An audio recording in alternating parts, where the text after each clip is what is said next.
እንዴት አላችሁ? ዛሬም በአዲስ ቪዲዮ ተመልሰናል ማለት ነው። ያው እዚህ ጋር የሚታዩ ፊደሎችን ወደ ጎን እናነባለን፣ በተጨማሪም ወደ ታች እናነባለን። ስለዚህ አሁን ትምህርታችንን እንጀምራለን ማለት ነው። በመቀጠል ደግሞ እዚህ ጋር ያሉ ምሳሌዎችን እንሰራለን።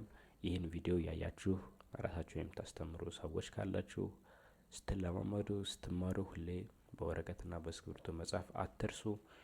አእምሯችሁን ከፊደሎች ጋር በማየት ብቻ አይደለም በማለማመድ በእጅ ፊደሎችን ወረቀት ላይ እና እስክሪብቶ ላይ በመጻፍ ማለማመድ ይኖርባችኋል ማለት ነው። ይህ በጣም አስፈላጊ ነው ለእናንተ። በተጨማሪም ደግሞ ጊዜ ለማይኖራችሁ አስተማሪ የምትፈልጉ በዚህ ስልክ ቁጥር ይሄን ስልክ ቁጥር ሴቭ አድርጋችሁ ብትደውሉልኝ ከኔ ጋር መማር ትችላላችሁ። በየጊዜው እናስተምራለን፣ በየቀኑ እናስተምራለን። በየቀኑ ለአንድ ሰዓት ትምህርት አለ። ያው ብቻችሁን ነው የምትማሩት። ስለዚህ ጥሩ ጊዜ ማሳለፍ ትችላላችሁ ማለት ነው። በአጭር ጊዜ መጽሐፍ ማንበብ ለመቻል ለእናንተ ይሄ ትልቅ አሪፍ እድል ነው ማለት ነው። እሺ አሁን ወደ ትምህርቱ እንሄዳለን። እነዚህን ፊደሎች እናነባለን። ገ፣ ጉ፣ ጊ፣ ጋ፣ ጌ፣ ግ፣ ጎ። እንድገመው። ገ፣ ጉ፣ ጊ፣ ጋ፣ ጌ፣ ግ፣ ጎ። እዚህ ጋር ፊደሎችን የምትለዩበት አምስተኛ ፊደሎችን ስታያቸው እዚህ ጋር እግራቸው ላይ ቀለበት አለ። አምስተኛ ፊደሎች ለምልክት ማለት ነው። ሶስተኛ ፊደል ሲሆን ደግሞ ልዩ መለያቸው እነዚህ ሸፋፋ እግር አላቸው በቀኝ በኩል ሁሉም ፊደላት በሚባል ሁኔታ ማለት ነው። ሁለተኛ ፊደሎች ደግሞ እዚህ ጋር እግራቸው እዚህ ጋር መሀል ላይ ነው ያለው ማለት ነው። የሁለተኛ ፊደሎች በእነዚህ ልዩ መለያ መጠቀም ትችላላችሁ። ወደ ቀጣይ ፊደል እንሄዳለን። ጠ፣ ጡ፣ ጢ፣ ጣ፣ ጤ፣ ጥ፣ ጦ። እንድገመው። ጠ፣ ጡ፣ ጢ፣ ጣ፣ ጤ፣ ጥ፣ ጦ። በጣም አሪፍ። ጨ፣ ጩ፣ ጪ፣ ጫ፣ ጬ፣ ጭ፣ ጮ። ጨ፣ ጩ፣ ጪ፣ ጫ፣ ጬ፣ ጭ፣ ጮ።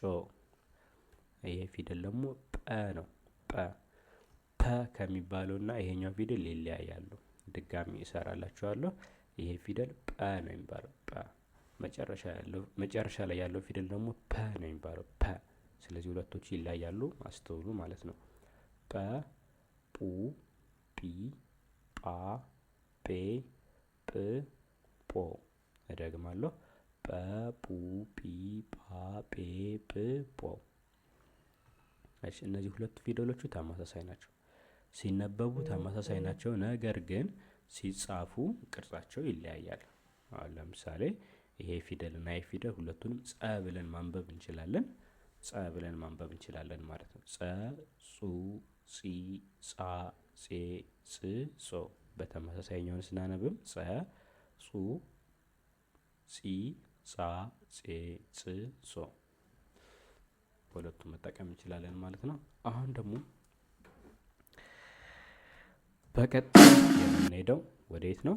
ወደ እነዚህ ፊደሎች እንሄዳለን ማለት ነው። ስለዚህ እነዚህን ፊደሎች እያንዳንዳቸውን እንሰራለን፣ እናንተ አሁን ትከታተላላችሁ ማለት ነው። አሁን ወደ መጨረሻው ምዕራፍ ተመልሰናል። እሺ ይቺ የመጀመሪያው አሁን በእነዚህ ፊደል ይቺ ትመስላለች አይደለ? ስድስተኛ ፊደል ነች። ስለዚህ ይቺን ፊደል ለማንበብ ምን ማድረግ አለብን ማለት ስድስተኛ መሆኗን ካወቅን እስከ ስድስተኛ እንቆጥራለን። ገ፣ ጉ፣ ጊ፣ ጋ፣ ጌ፣ ግ ነች ማለት ነው። ግ። ከዛ ይቺ ፊደል አሁንም ስንተኛ ፊደል ነች? ምን ብያችኋለሁ? ቀለበት ካላት እግሯ ላይ አምስተኛ ፊደል ነች ብያችኋለሁ። ስለዚህ የደ ቤት እንደሆነች እናውቃለን። የደ ቤት ስንተኛ ፊደል? አምስተኛ። ስለዚህ የደ አምስተኛ ፊደል ማለት እስከ 5 ስናነብ ደ፣ ዱ፣ ዲ፣ ዳ፣ ዴ ነች ማለት ነው። ይቺ ፊደል ደግሞ ብዙ ጊዜ ያው እንደዚህ የታጠፉ ምናምን ለምሳሌ ይሄ የታጠፉ እግራቸው አጭር ምናምን በግራ በኩል አጭር ምናምን ከሆኑ አራተኛ ፊደሎች ናቸው። ስለዚህ የተ ቤት አራተኛ ፊደል ተ፣ ቱ፣ ቲ፣ ታ። ስለዚህ ይችን ግ አልናት። ይችኛቱ አምስተኛ ፊደል ዴ፣ ይችኛቱ ታ።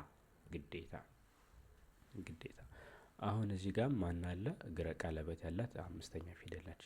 ያ የጠ አምስተኛ ፊደል ጠ ጡ ጢ ጣ ጤ ጤ ብለን እናነባታለን ማለት ነው። ይቺ አራተኛ ፊደል ነች። የማን ቤት? የነ ቤት አራተኛ ፊደል ነ ኑ ኒ ና። ይኸው ይቺ ጤ ነች። ይቺ ና ጤ ና ጤና ጤና። እሺ ይሄ የመጀመሪያ ፊደል ነው፣ ጨ ነው።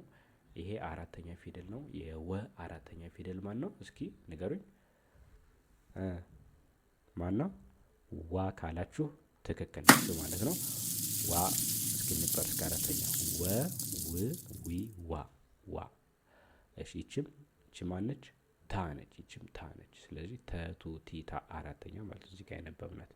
ስለዚህ ይቺ ጨ ዋ ታ ጨዋታ ጨዋታ። በጣም አሪፍ። ከዛ ይሄ ፊደል አለ እዚህ ጋር። ይሄ ማለት ይቺ ነች አይደለ? እግር አጭር ምናምን ከሆነ አራተኛ ፊደል ነው ብዙ ጊዜ። የጰ ቤት አራተኛ ጰ ፑ ጲ ጳ ጳ። ይሄም ጳ። ከዛ የሰ ቤት ነው። ይቺ የሰ ስድስተኛ ነች። የሰን ስድስተኛ ማነች? ቁጠሩና እስኪ አስቡ። ከዛ እኔ ደግሞ መልሱን እነግራችኋለሁ። የሰ ስድስተኛ የሰን አንደኛ ፊደል፣ ሁለተኛ ፊደል፣ ሶስተኛ ፊደል እስከ ስድስተኛ ቁጠሩና ነገሩኝ። ከዛ እኔ እነግራችኋለሁ። እሺ 1 2 3 ስ ካላችሁ ትክክል ናችሁ። ፊደሏ ስ ነች። እንቁጠር እስኪ እስከ ስድስተኛ ሰ ሱ ሲ ሳ ሴ ስ። ስድስተኛ ፊደሏ ስ። በጣም አሪፍ። ከዛ እቺ ፊደል ማለት ይኸው እዚህ ጋር ያለችዋ ነች። አራተኛ ፊደል ሲሆን ብዙ ጊዜ በግራ በኩል አጭር፣ እንደዚህ ስድስተኛ ፊደል ሲሆን ደግሞ በቀኝ ናቸው። በቀኝ በኩል አጭር ነው። ለምሳሌ ይሄን ፊደል ስታዩት ይሄኛውና ይሄኛውን ስታዩት እዚህ ጋር አሁን ይሄ በግራ በኩል አጭር ነው አራተኛ ፊደል ሲሆን፣ ሰባተኛ ፊደል ሲሆን በቀኝ በኩል አጭር ነው። አያችሁት? ይሄ በግራ በኩል አጭር ነው፣ ይሄ ደግሞ በቀኝ በኩል አጭር ነው። ስለዚህ የጸ ሰባተኛ ፊደል ማን ነው? የጸ ሰባተኛ ፊደል ጾ። እንቁጠረው እስኪ ጸ እዚህ ጋር ማለት ነው። ጸ ጹ ጺ ጻ ጼ ጽ ጾ ጾ ሰባተኛ ፊደል። ስለዚህ ጾ ነች ማለት። ከዛ በኋላ የመቤት ይቺ ስንተኛ ፊደል ነች? የመ ስድስተኛ ፊደል። የመ ስድስተኛ ፊደል ንገሩኝ፣ ጊዜ ልስጣችሁ። 1 2 3 አስቡ። ም ካላችሁ ትክክል ናችሁ ማለት ነው። የመ ስድስተኛ ፊደል እስከ ም እንቁጠር እስኪ። መ ሙ ሚ ማ ሜ ም ሞ ሞ ሰባተኛ ነው። ስለዚህ ም ስድስተኛ ፊደል ይሆናል ማለት ነው። ስለዚህ እቺ ጾ ነች። እቺ ደግሞ ም ጾም። ከታች ያለው ይሄ ፊደልና ይሄ ፊደል ተመሳሳይ ነው ከዚህኛው ጋር ስለሆነ ጾ ነች። እቺ ፊደል ደግሞ ከነዚህኞች ጋር ያነበብናት አራተኛ የተ አራተኛ ፊደል ማንች? ተቱ ቲ ታ። ስለዚህ ማን ይሆናል ማለት ነው? ጾ ታ ጾታ ጾታ። ይህን ይመስላል እንግዲህ ትምህርታችን ማለት ነው። ክብሩ ለእናንተ ነው። ይህን ቪዲዮ ስለተከታተላችሁ ሰብስክራይብ በማድረግ ይህን ቪዲዮ ደግሞ አጭር ቪዲዮ ነው፣ ሌሎች ልጆች እንዲማሩበት ለጓደኛ ለቤተሰብ ሼር አድርጎ። ቪዲዮዎችን በደንብ እየታየ አይደለም፣ ግን በጣም አስተማሪ እና ጠቃሚ ቪዲዮ ነው እየሰራው ያለሁት።